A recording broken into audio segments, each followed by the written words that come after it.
South London, 1 month later. Dr. Alexander Gregory seated himself in one of the easy chairs arranged around a low coffee table in his office, then nodded towards the security liaison nurse who hovered in the doorway. "I'll take it from here, Pete."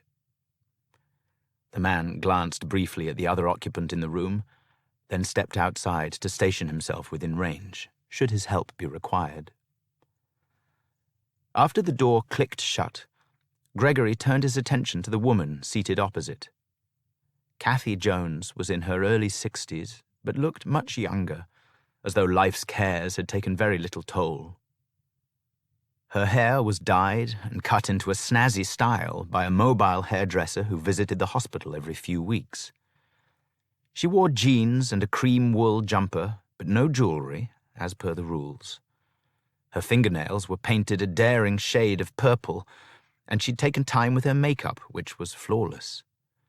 For all the world, she could have been one of the smart, middle-aged women he saw sipping rosé at a wine bar in the city, dipping focaccia bread into small bowls of olive oil and balsamic while they chatted with their friends about the latest episode of Strictly Come Dancing.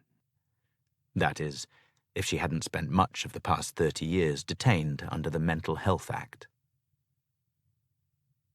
"It's nice to see you again, Kathy. How was your week?" They went through a similar dance every Thursday afternoon, where he asked a series of gentle, social questions to put her at ease, before attempting to delve into the deeper ones in accordance with her care plan. Though he was generally optimistic by nature, Gregory did not hold out any great hope that after so long in the system, the most recent strategy of individual and group sessions, art and music therapy, would bring this woman any closer to re-entering normal society. But he had to try. Kathy leaned forward suddenly, her eyes imploring him to listen. "I wanted to speak to you, Doctor," she said urgently. "It's about the next review meeting." "Your care plan was reviewed recently," he said in an even tone. "Don't you remember?" There was a flicker of frustration, quickly masked.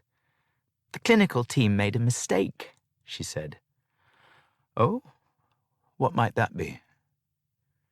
Gregory crossed one leg lightly over the other and reached for his notepad, ready to jot down the latest theory she'd cobbled together to explain the reason for her being there in the first place.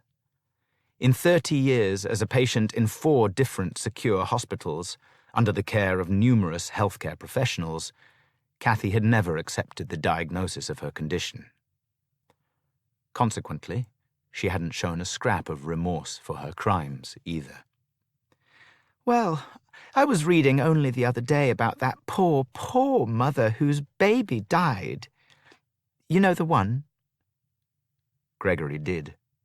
The tragic case of sudden infant death syndrome had been widely reported in the press, but he had no intention of sating this woman's lust for tales of sensational child deaths.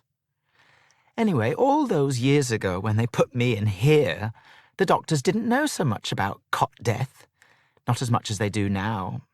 If they had, things might have been different.